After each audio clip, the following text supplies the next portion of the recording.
I had the sentence memorized, the harmless one about moving on. I raised the glass at the proper time, but the proper time had already gone. My voice held steady through your name, then bend around the final word. Nobody asked me to continue, nobody had heard.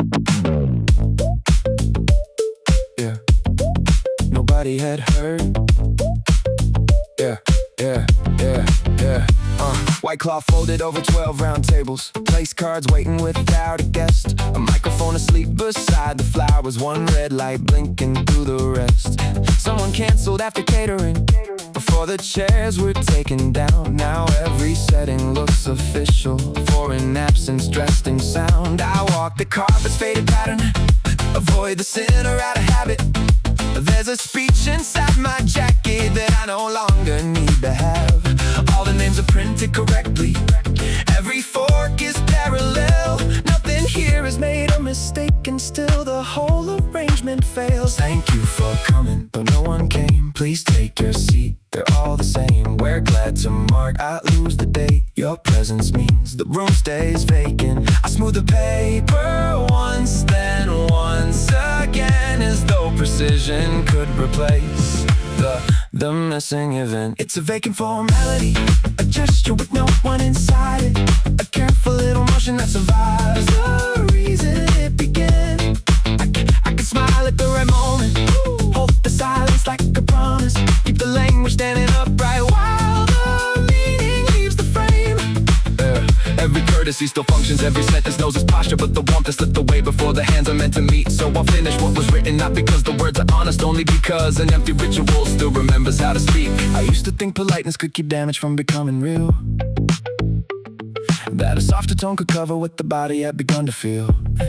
Yeah, I said no trouble, I said of course, I said take all the time you need. Then I watched those gentle phrases turn into places I could hide and breathe. The hardest part was not the ending, it was how cleanly we performed. Two people folding every feeling into something socially warm. I shook your hand beside the doorway, you thanked me for understanding. We both looked almost convincing, that was the most abandoned thing. Behind the kitchen, metal carts wait in a line, 12 untouched desserts begin losing their design. A staff member removes the label, stacks the names face down. Without the printed cards, they're only paper on a counter now. I wonder how much of a person is the place they're asked to fill. How long a practiced expression keeps its shape after the will. I know the proper closing phrase, I know where my voice will shake. I know when everybody leaves, I know what we'll leave awake. We could stop before the ending, then the silence takes the role. We could say what wasn't written, that would make the room less whole. So let the final sentence enter, wearing clothes that do not fit. There are truths too poorly mannered for the ceremony built around them. But it was a vacant formality, but the vacancy was honest, more alive than all the polished words arranged along the page. I don't need the perfect gesture if the hands have lost their purpose. I don't need to copy kindness when it only keeps us safe. Let the courtesy come after little, let the grammar show its weakness.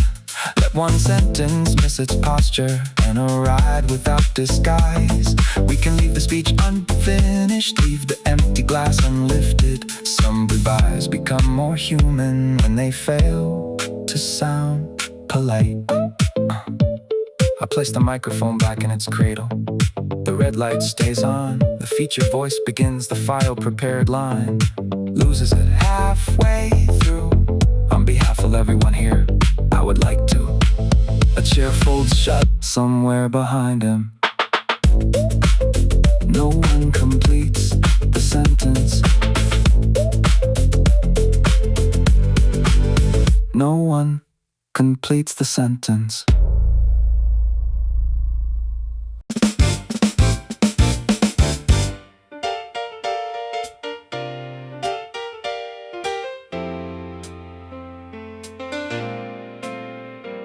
I took the road behind find the service station because the rider won't look too prepared.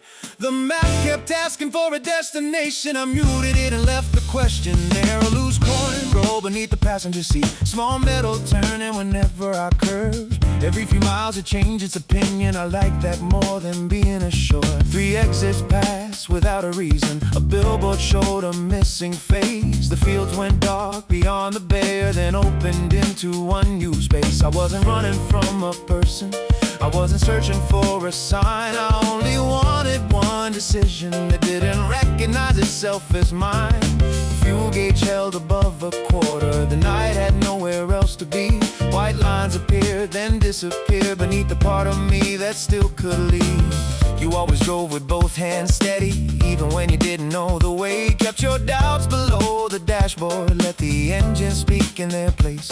I remember how you missed one turning and refused to circle back. Not from pride, you said the road looked different once it knew you lost the track. Maybe that was all you wanted, one mistake that stayed your own.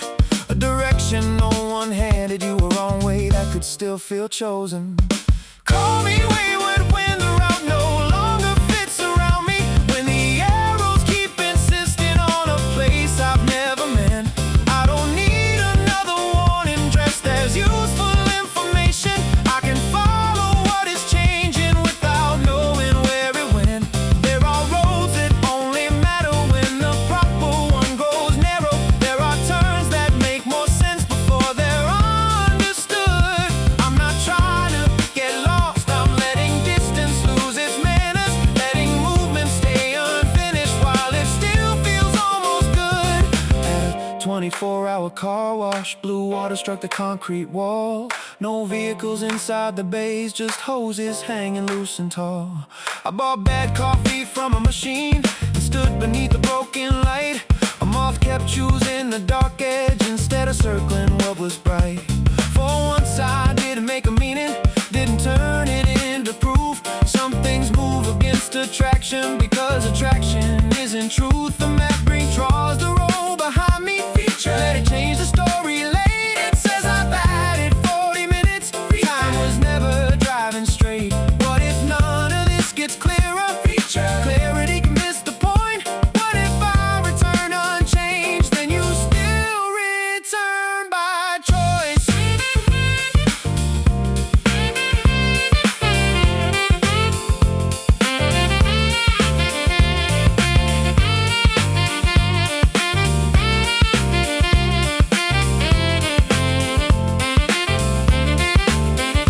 Back in the car, the coin went quiet, maybe wedged beneath the rail. I shook the seat at the next red light, heard nothing answer, watched it fail.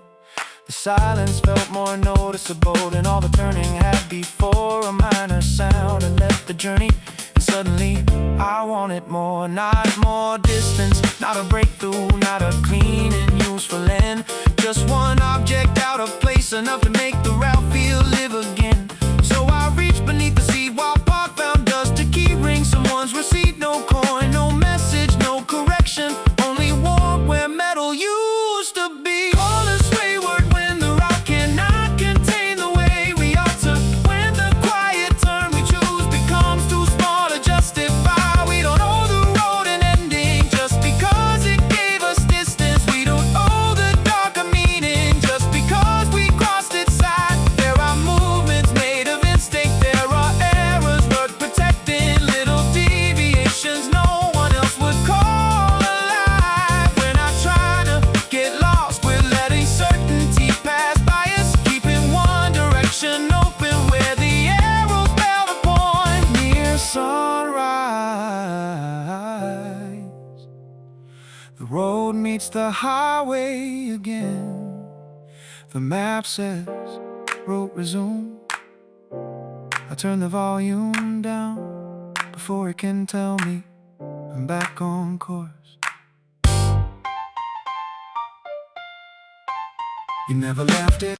Someone drew a doorway where no one meant to enter. Someone measured every corner, then forgot to choose a center. The lights still know their sequence, the walls retain the code. Everything was made to hold us, but nobody came home. model unit opens at 11, though the tower stopped at floor 16.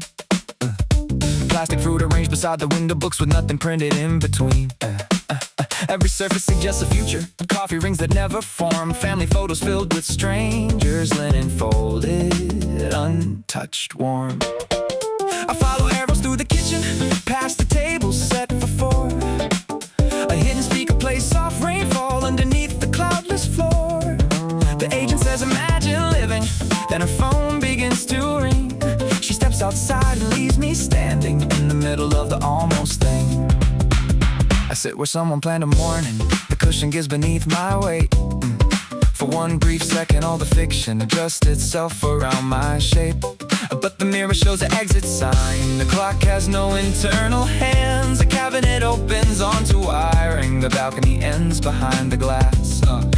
Nothing here is badly made. That might be what feels wrong. Every detail waits correctly for a life that won't be long. It was built for nobody, polished past the point of welcome. Every doorway wide enough, every surface safely still. There are places made so carefully they leave no room to enter. There are forms that look like living without asking how it feels.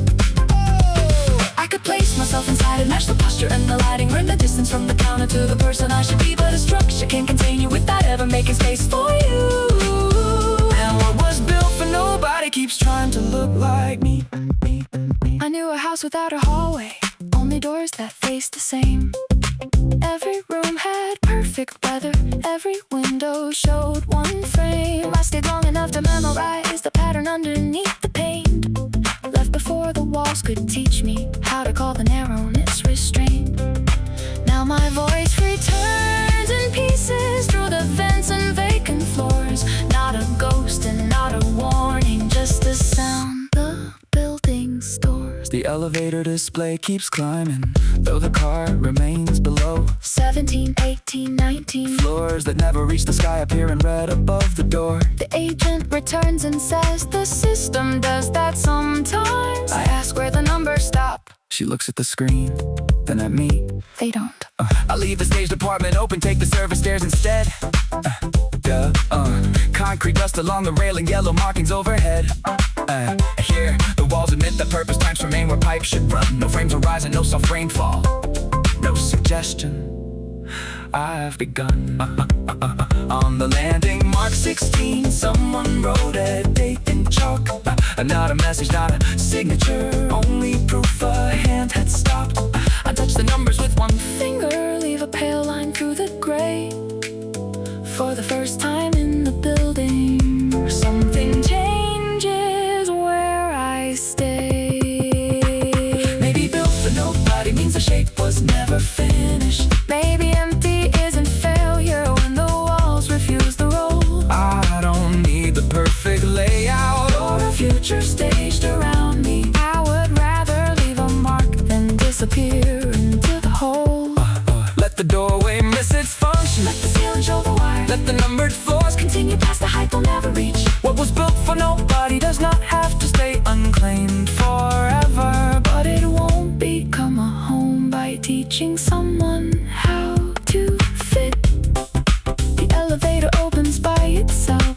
There isn't a button for this level. Beyond the doors, unfinished concrete, one square of daylight, wind moving through exposed beams. The main voice does not enter. Someone Finally left before the building could decide who they were.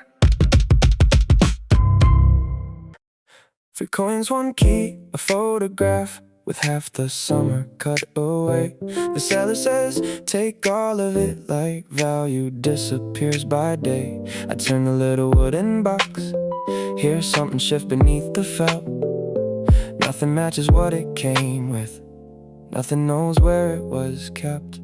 Closing hour at the weekend market, canvas roofs beginning to fold.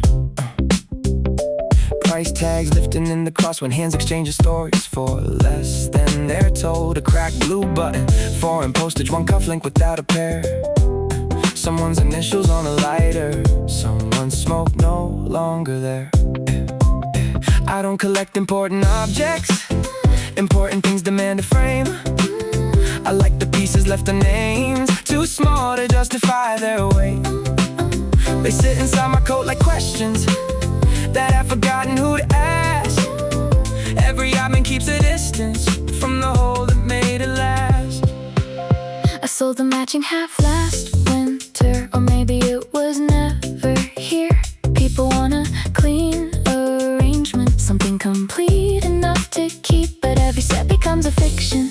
Once one piece survives the rest, you can call it incomplete or call it what refused to disappear. I stopped asking where things came from. Origins improve the price. A nameless object tells the truth without arranging it as life. The market lights go out in sections. One road, then two, then mine. I pay for what nobody wanted with the last small change I find. I keep an Oddment where the finished things can reach is something minor, slightly useless, carrying no proper place. It doesn't need to make a story or become a hidden symbol. It can stay the wrong remainder from a life without a trace. Maybe I am tired of endings that explain what came before them. Tired of every missing piece becoming evidence of loss. So I carry what was left without repairing its condition. Not everything that stands alone is waiting for its match. On the bus, the wooden box slides softly every time we turn. I hold it level with one hand, but nothing in it needs concern. The driver changes stations, a weather report cuts through a song. Rain expected after midnight, the forecast keeps one detail wrong. At my stop, a button drops and spins beneath the nearest seat. I watch it circle toward a stranger, then settle by his feet. He picks it up and asks, Is this yours? I almost say I'm not quite sure. Ownership feels too complete for something bought an hour before. I say it came with everything. Everything is generous. He gives it back without a question. That is how the small things last. I put it in another pocket. Now the set has changed again. One object moved, the rest stayed quiet. Quiet does not mean the same. Yeah. At home I empty out the box across the table's worn out grain. The key fits, nothing I can find. The stamp has lost its country name. But the photograph shows only shoulders. Someone leaning out of frame. No face to turn into a memory. No caption telling me the day. I leave the pieces where they fall. Not lined up, not stored away. By morning sunlight finds the lighter and makes one scratched initial flare. For a second, it looks deliberate, and the brightness moves elsewhere. There's an Oddment in the middle of the order I inherited. Small enough to be ignored, too present to remove. It doesn't owe me an explanation, doesn't need a former owner. Doesn't have to find its purpose just because it still can move. We can leave the pieces separate without turning them to absence. Let the table hold a pattern no one meant to recognize. Not everything that stands alone is broken from another. Some things only become visible when nothing makes them fit. The next morning, one coin is missing, no window open, no pocket check. the box sounds better with less inside. Yeah. Same corner, same silver thermos, same train passing before the light. A face I never learned keeps returning to the edge of every weekday. You stood beneath the pharmacy clock at 7:23. Go button wrong on colder mornings, newspaper folded at the crease. I knew the days you missed your usual bus, the weeks you favored your left knee. The way you checked the empty row before the signal changed to green. You never looked familiar enough to greet without a reason. Still, your absence made the pavement feel incorrectly even. Monday, rain collecting on the shelter roof. Tuesday, someone moved the public bin. Wednesday, your thermos changed from silver to a scratched and darker tin. Thursday, you arrived while I was tying one loose lace against the wall. Friday, both buses came together. You chose neither one at all. No story, no exchange, no proof that you remember me. two schedules crossing often, until coincidence felt organized. Not a friend, not a known, somewhere repetition builds a room. You were my routine stranger, close enough to change the morning, without ever moving nearer than the distance we maintained. I could read the smallest difference in the way you held your shoulders, but I never knew the ordinary name your other life contained.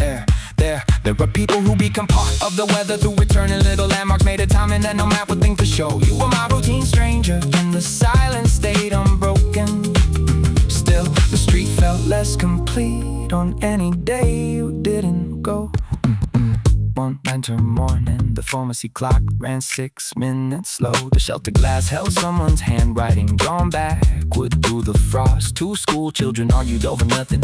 A delivery van blocked half the crossing. Your place beside the yellow railing remained available too long. I checked the road each time it cleared, pretending traffic was the reason. The bus arrived, I let it leave. Another came with steamed up windows, and I stayed beneath the clock, as if waiting could restore the shape of an ordinary season.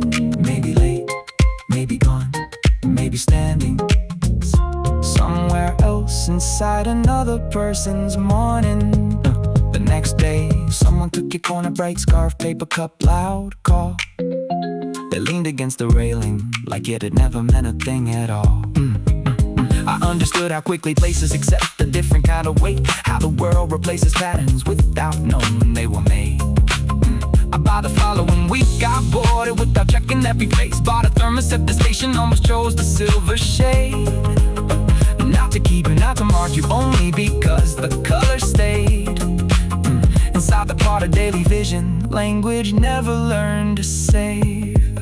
Behind the main line, someone notices, someone doesn't know your name. Someone carries evidence that nothing happened. All the same, you were my routine stranger, never mine and never absent, until timing lost its balance and your outline left the frame. Every morning makes attachments it refuses to acknowledge. Every street contains a closeness with no right to make a claim. I don't need to find the ending or invent a better reason. Reckon up the missing patterns, take as minor as I was. You were my routine stranger, not a memory, not a warning, just a quiet form of knowing that existed without us. Months later, the pharmacy removes the clock. A blank pale circle remains above the door. At 7:23, I still look up. Something keeps the time after the numbers disappear. From here, every window keeps its promise. From here, every room looks warm. No unfinished sentence reaches the pavement. No small disaster changes form. Distance makes a pattern out of anything we are. Even the badly held together looks ordinary from afar. Yeah. Across the river, office towers lose their names against the dusk. One floor stays lit above the others. 4 pale desks collecting dust. A figure crosses left to right, returns with something in one hand from this side. It looks deliberate, a life proceeding as it planned. I watch from the laundromat window, sleeves rolled up, machine on spin. My clothes collapse against the glass, rise briefly, disappear again. A woman folds a fitted sheet without once correcting either side. She leaves the corners slightly gathered, places all the trouble out of sight. Maybe every quiet outline has a noise we cannot hear. Maybe every steady posture only works from over here. The dryer says 12 minutes, then 11, then 11 again. A child draws a house in steam, wipes away the people first. His father doesn't notice he is counting coins inside his open palm. Outside the river holds the buildings upside down, cleaner than the buildings. responsible for staying straight. I think of all the time someone called me calm because they stood too far away to see what calm required. We look ordinary from afar, where every fracture loses detail, where the pauses turn to rhythm and the strain resembles rest. You could mistake the way we hold ourselves for something almost natural, never knowing what was hidden just to keep the outline dressed. There are distances that flatter, there are angles built for mercy, there are lights that make a room appear inhabited and warm. We don't have to cross the river just to prove the view was lying. Sometimes ordinary is only what survives when seen from far. Up close, the folding table leans against one shortened leg. The vending machine returns a coin, then takes it back. The child's drawn house gathers water at the roof. The woman leaves one sock behind the chair. Nothing becomes tragic, nothing has to be repaired. The smaller truths keep happening because nobody prepared. We have lived inside impressions other people make complete. The composed reply at midnight, the clean shirt, the measured speech. We have watched each other smiling through the thickness of a screen. Called the background peaceful because the edges stayed unseen. Closeness isn't always honesty, distance isn't always false. Sometimes standing back protects the part that cannot bear a cause. So let the picture stay imperfect, let the river keep its blur. We can know there's more behind it without demanding every word. We looked ordinary from afar, and perhaps that wasn't deception. Only one available version held together by the light. Every fracture has a distance where it stops becoming visible. Every life has certain angles that can carry it through night. We won't call the surface empty, we won't worship what is hidden. Neither view can hold the whole of what we shelter or discard. Let the window keep its silence, let the outline stay unfinished. We were never only broken, never ordinary from afar. The machine unlocks, everything inside falls into one heavy shape. Across the river, the highest lit window goes dark. For a second, the tower looks empty. For a second, it looks complete.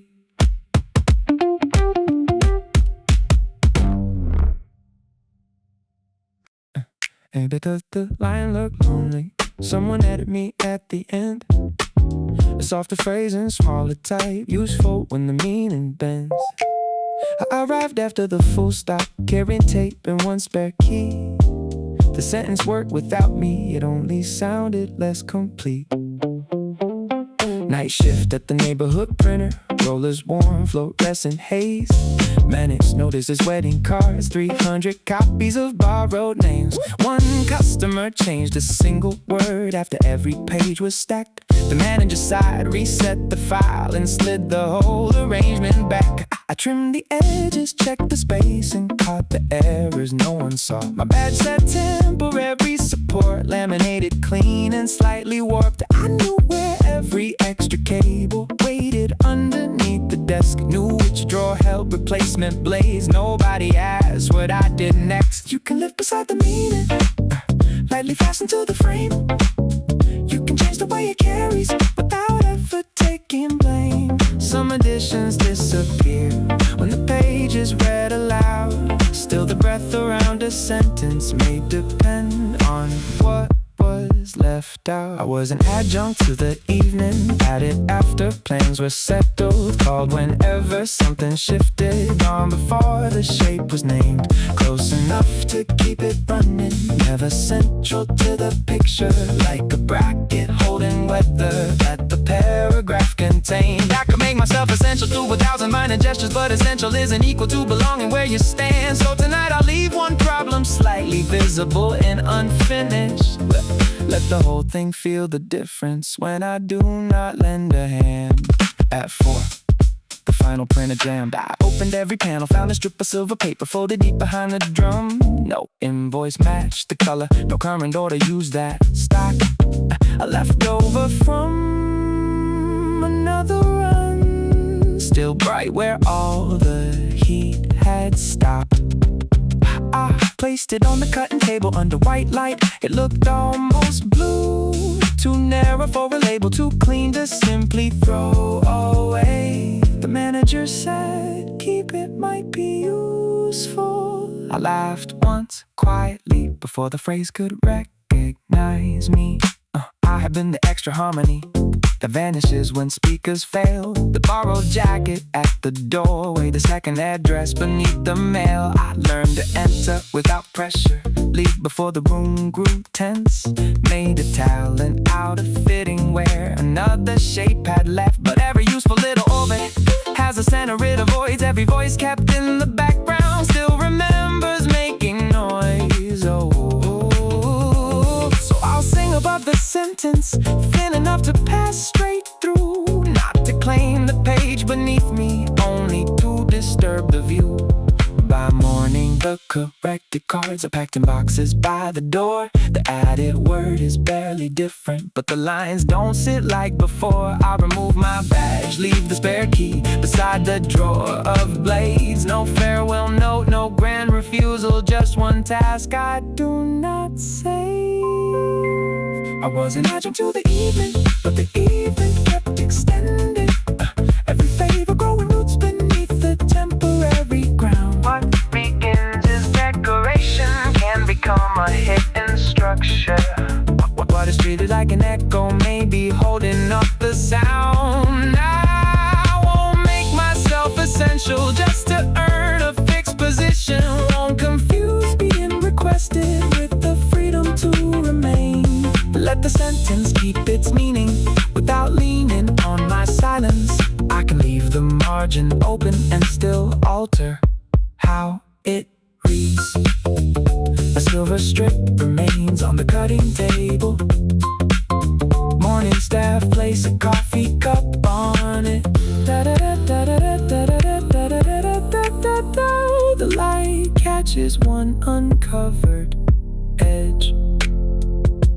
An adjunct briefly, then part of something no one planned. We only meant to check the room, we only meant to stay a minute. The door was open just enough, and somehow everything was in it. 9 in the morning, building inspection, a printed notice taped downstairs. I cleared the table, hid the laundry, made the private look prepared. The technician removed his shoes, apologized for stepping through. Carried a silver case of instruments that measured things I thought I knew. He tested smoke above the doorway, ran one finger down the frame, asked how long the ceiling stain had held that slightly darker shape. I said it's always looked like that, though I remember when it spread. Some answers sound more harmless when they're spoken near the bed. Sorry for the inconvenience, second late, inconvenience. This will only take a moment, second lower, take a moment. Nothing here appears unusual, nothing here appears. The sentence drops before both voices reach the same note. It was a polite intrusion, every question softly handled, every boundary crossed with careful hands and language kept control. No one forced the lock or raised their voice or called the silence damage. They just entered where I lived and found the parts I never showed. I could smile through the procedure, offer water, move the furniture. Let the stranger test the air and say the structure still was sound. But the gentle kind of pressure can still reach beneath the surface. Some invasions leave no evidence except what they have found. He asked to see the narrow cover where the pipes ran through the wall. I moved the box of unsent letters, 3 dead plants, a winter shawl behind them. Painted started lifting in a thin and curling line. He said moisture travels quietly, often farther than the sign. That phrase stayed longer than his footsteps, longer than the testing tone. I watched him photograph the damage with a phone that wasn't mine. The image looked almost professional. White balance clean, the framing straight. A private little failure turned into something fit to file away. It isn't serious, second late, serious. It can be treated, we'll need access once again. Once again, they try the next line together. We appreciate your patience. The second voice enters too soon. The door closes, I leave the chair displaced, leave the cupboard open, leave the letters where they felt. No theft, no argument, no reason to complain. Still, the room has changed its breathing, now that someone else can name the mark behind the painted surface, the route the hidden water takes. There was a polite intrusion, but the politeness changed nothing. Every careful phrase still enters, every soft knock crossed the line. You can ask before you touch it, you can thank me when you finish, but permission given briefly doesn't make the moment mine. I won't call the damage harmless just because it stayed behind the plaster. I won't call the visit violent when no violence could be seen. Somewhere between being welcome and then becoming an interruption, there's a door that closes gently while the room remains unclean. A new notice slides beneath the door. Follow-up access free quiet. Both voices read it together, perfectly matched for the first time. Then one of them whispers, we never said you could come